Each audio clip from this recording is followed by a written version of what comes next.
Artificial intelligence, AI మరియు machine learning. AI అనేది ఇప్పటికే మన జీవితాల్లో భాగమైంది. రాబోయే రోజుల్లో ఇది మరింత శక్తివంతమై ఆరోగ్య సంరక్షణ, విద్య, వ్యవసాయం ఇలా అన్ని రంగాల్లో విప్లవాత్మక మార్పులు తీసుకొస్తుంది. Number 2, generative AI. చాట్‌జీపీటీ లాంటి మోడల్స్ వ్రాత, చిత్రం, సంగీతం వంటి కంటెంట్ ను స్వయంగా సృష్టించగలిగే technology.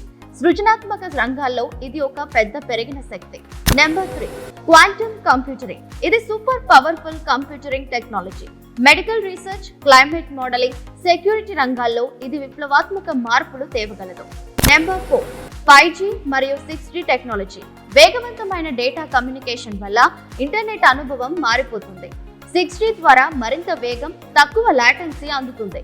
Number 5, metaverse, virtual reality మరియు ఆగ్మెంటెడ్ రియాలిటీ కలిపి ఒక కొత్త డిజిటల్ ప్రపంచాన్ని సృష్టిస్తున్నాయి.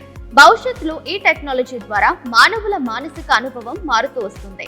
Number 6, neuro technology, brain computer interface. మన మెదడు డైరెక్ట్ గా కంప్యూటర్ తో కమ్యూనికేట్ చేసే విధానం. ఉదాహరణకి ఎలాన్ మస్క్ సంస్థ న్యూరాలింక్. నెంబర్ 7, బయోటెక్నాలజీ మరియు జీనోమిక్ ఇంజనీరింగ్. జీన్స్ ను మార్చడం ద్వారా వ్యాధుల నివారణ, మానవ ఆరోగ్యాన్ని మెరుగుపరిచే అవకాశాలు పెరుగుతున్నాయి. నెంబర్ 8, గ్రీన్ ఎనర్జీ మరియు క్లీన్ టెక్. సౌరశక్తి, విండ్ ఎనర్జీ, హైడ్రోజన్ ఫ్యూయల్ లాంటి పునరుత్పత్తి శక్తులు భవిష్యత్తులో ప్రధాన పాత్ర పోషించనున్నాయి.